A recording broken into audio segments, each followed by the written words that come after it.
그래서 저 가끔 이렇게 설교할 때 보면은 그 오르반은 저기 정도 없는 여자인 것처럼 얘기하는데 그렇지 않아요. 예. 오르바도 그랬는데 하도 시어머니가 간곡히 얘기하니까 어떤 면에서 보면 이게 루시 좀 정상적일 수도 있어요. 맞잖아요. 이 대책이 없거든요. 오늘 이야기가 바로 여기 있어요. 오르반은 상식적인 합리적인 선택을 한 여자예요. 그죠? 근데 룻은 어때요? 아, 시어머니 말도 안 들어. 그럼 끝까지 따라가겠대. 게다가 자기 고향 땅도 아니잖아. 자기 민족도 아니고. 그 가가지고 또 게다가 고대 사회에서 다른 민족에게 가가지고 산다는 건 그것도 뭐 나오미가 엄청난 부자이면 모를까 자식도 없지 기업도 없지 아무것도 없이 그렇게 가서 정처 없이 가야 되는데 룻이 왜 그런 합리적이지 않은 선택을 했을까? 여러분 한번 생각해 보세요. 왜 그랬을까요? 아마 저는 나오미가 그 두 며느리한테 참 잘했지 않았겠는가라는 생각을 해요. 그런데 성경은 이렇게 얘기합니다. 16절에 보면은 룻이 이르되 내게 어머니를 떠나며 어머니를 따르지 말고 돌아가라 강권하지 마옵소서. 어머니께서 가시는 곳에 나도 가고 어머니께서 머무시는 곳에서 나도 머물겠나이다. 어머니의 백성이 나의 백성이 되고 어머니의 하나님이 나의 하나님이 되리니 이렇게 얘기하죠. 도무지 이해할 수 없어요. 합리적이지 않아요. 그런데 여러분 그거 아세요? 사랑은 합리적이지 않아요. 성경이 말하는 이런 헌신은 헤세드라고 하거든요. 사랑이라고 하거든요. 여러분 사랑에 합리성이 있습니까? 없어요. 자식 사랑할 때 좀 말 안 들으면 어떻게 해야 돼요? 그거 두들겨 패야지. 버려야지. 저는요. 말도 안 되는 인간들 좀 봤었거든요. 야 저걸 자식이라고 해? 나 같으면 버렸어. 나 같으면. 전 진짜요. 근데 그 부모는 버려요 안 버려요? 끝까지 안 버려요. 그게 헤세드거든요. 그게 단순히 그냥 시어머니에 대한 뭐 의리 이런 개념이 아니라 일종의 언약에 기반한 충성스러운 사랑이에요. 그게 헤세드거든요. 룻에게 뭐가 있었다? 그 사랑이 있었다라고 하는 거예요. 여러분 어떠세요? 우리는 어떻습니까? 유리할 때는 관계를 유지하지만 불리하면 어떻게 해요? 관계를 저버리기도 하죠. 가족, 친구, 공동체 안에서 아무도 보지 않을 때도 그 신실한 헤세드를 우리는 유지하고 있는가 스스로 생각해 봐야 돼요. 내가 맺는 관계들이 결국은 손익에 의해서 계산되어서 만나는 것은 아닌가. 사람들은 이해관계, 계약관계 그게 소중하다고 생각하거든요. 아니요. 그보다 소중한 게 있어요. 그건 헤세드예요. 헤세드. 저도 교회 사역하면서 예전에 만났던 분들 지금도 저희 교회 찾아오시는 장로님들 또 우리가 교회하면서 도움을 주시는 분들 다 어떤 거예요? 그분들 하시는 얘기는 뭐예요? 아유 목사님도 옛날에 저 어려울 때 도와주셨잖아요. 이렇게 말씀하시거든요. 그건 뭐예요? 이해관계를 계산했다면 그렇게 됐겠어요? 안 되는 거죠. 저는 룻기가 기록되고 룻이 다윗의 이제 조상이 됐다고 되는 거잖아요. 그죠? 이런 일들이 벌어질 수 있었던 이유가 뭐라고 생각해요? 여러분? 룻은 헤세드가 있었던 거예요. 쉽게 말해서 이성적이고 합리적인 여자가 아니라 사랑이 있었던 사람이에요. 결국 하나님의 역사 가운데 누가 쓰여요? 사랑이 있는 사람이 쓰여요. 능력 있는 사람, 합리적인 사람, 똑똑한 사람 쓰는 게 아니라 사랑이 있는 사람을 쓰세요. 저는 하준이, 서준이가 사랑 있는 사람으로 자라기를 바랍니다. 그러니까 사람들이 봤을 때는 어리숙하고 저거 손해보는 것 같고 어디 가서 털리기나 하고 누구한테 속기나 하고 그렇더라도 끝까지 사랑을 유지할 수 있기를 축복해요. 왜요? 결국 누가 이긴다고요? 그 사랑이 이겨요. 해주면 해줬지 저놈한테 내가 뭐 빼먹을 거 없나 그랬으면은 여러분 세상 관계가 그렇게 유지되지 않아요. 하나님께서 세상을 사랑으로 지으셨기 때문에 사랑하는 사람, 헤세드, 자비가 있는 사람 그런 사람에게 하나님 결국은 승리를 주신다라고 하는 것이죠. 근데 룻의 고백이 참 놀라워요. 어머니의 하나님이 나의 하나님이 되시리니 이게 무슨 말이에요? 전도 어떻게 하는 거예요? 예수 전당 불신지옥 이래가지고 하는 거예요? 그렇게 하는 것도 방법이에요. 방법이에요. 근데 여러분 진짜 전도는 어떤 거예요?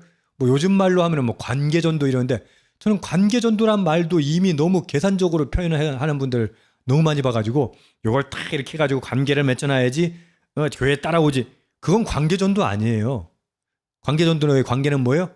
헤세드예요. 사랑이에요. 룻은 이방인 여자잖아요. 이방신을 섬겼거든요. 근데 지금 룻이 하는 말이 뭐예요? 어머니의 하나님이 나의 하나님이 되리다. 할렐루야. 예. 여러분 전도는 이런 거예요. 결국은 나를 통해서 그 사람이 하나님께 나오는 거예요. 여러분 하나님이 전 인류를 갖다가 그냥 똑딱 해가지고 다 하나님께 돌아오게 할 수 없을까요?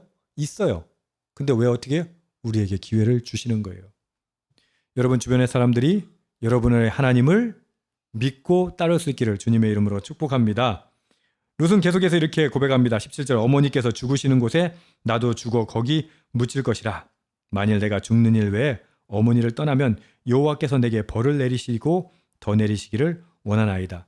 자신이 섬기는 신이 있었잖아요. 근데 지금 누구를 불러요?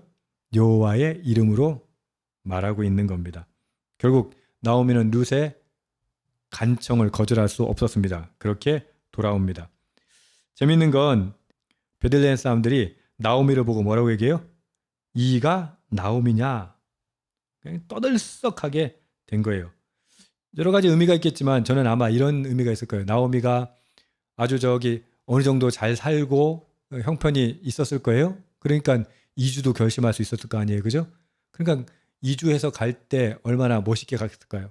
여러분 미국으로 이민 지금이야 좀 덜하지만 옛날에는 미국 이민 가면요. 가난한 사람들은 못 갔어요. 그래도 좀 재산 있는 사람. 지금도 뭐 요즘에 이민 받는 사람들은 무슨 얼마 이상 기부해야 된다면서요. 그렇게 막 참 멋진 모습으로 갔는데 나오미가 남편 잃고 자식 잃고 다 흩어져서 돌아왔을 때 몰골이 어땠을까요? 좀 이렇게 넉넉하게 사는 여자로 갔다가 돌아왔을 때 얼마나 형편없는 모습으로 돌아왔을까 하는 생각을 하게 되는 거죠. 아니 이가 정말 나오미냐라고 하는 것이죠. 나오미가 자기 스스로를 뭐라고 얘기합니까? 나를 나오미라고 부르지 말고 마라라고 불러라. 왜요? 잘 괴로우니까. 마라라고 불러라 라고 얘기하는 거예요. 나오미는 고통을 숨기거나 없는 척하지 않았어요. 경건한 척하지 않았어요. 여러분 우리 신앙생활 하다 보면요. 좀 같은 믿는 사람들끼리도 페인팅 할 때가 너무 많아요. 그래가지고 힘든데도 힘든 표 안 내요.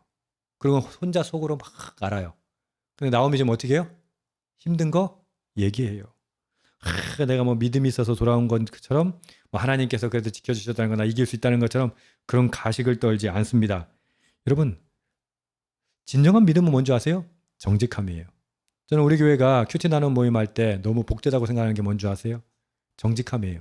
그래서 힘든 거 있으면 힘들다고 얘기하는 거, 어려운 거 있으면 어렵다고 얘기하는 거, 그게 진짜 정직함이에요. 그거 없으면 큐티 나눔 모임도 어쩌면 또 페인팅이 돼버려요. 가짜가 돼버려요. 진정한 믿음은 뭐예요? 나의 연약함도 나의 상함도 드러낼 수 있는 것. 나오미는 그렇게 했다는 것이죠. 나오미는 하나님을 원망했겠죠. 그래서 그 원망을 쏟아내기도 해요. 하지만 그것은 불신앙이 아니에요. 하나님에게 쏟아내는 것이죠. 신앙인은 고통 앞에서 정직하게, 솔직하게 탄식할 수 있는 사람입니다. 나는 괜찮다라고 하는 가면 대신에 그대로 하나님 앞에서 주님, 나는 이렇게 살고 있습니다. 힘듭니다라고 고백할 수 있는 용기 있는 것. 여러분 이것이 결국 사장의 회복으로 이어집니다. 할렐루야. 고통 중에 있어도 문제 중에 있어도 어떻게 해요? 정직하게 주님 앞에 나설 뿐만 아니라 나오미처럼 이웃들에게 정직하게 계세요. 숨기면요 힘들어요. 거짓말하면 또 거짓말하게 되잖아요. 그죠? 해봐서 알잖아요. 거짓말하면 또 거짓말하게 되고 그 거짓말을 또 다시 덮어야 되고 나오미 어떻게 해요? 그냥 그대로 드러내는 것이죠. 나오미는 자기 스스로를 갖다가 풍족하게 나갔다가 비어 돌아왔다고 이야기합니다. 여러분 나오미 손엔 진짜 아무것도 없어요. 나오미가 가장 빈손이라고 느끼는 이 순간이 어떤 순간이에요? 하나님은 이미 회복을 시작하는 순간입니다. 할렐루야. 나오미는 알지 못했죠. 그래서 보시면 22절에 보면 보리 추수 시작할 때 이거 단순하게 그냥 계절이 어떤 계절이었다라고 말하는 게 아닙니다. 하나님의 섭리가 숨어서 역사하고 있다는 신호입니다. 아멘. 예. 내가 가장 내 손이 비었다고 느낄 때 하나님은 일하고 계십니다. 지금 곁에 있는 사람, 지금 주어진 상황 안에서 하나님의 손길을 다시 보실 수 있는 눈이 있기를 주님의 이름으로 축복합니다.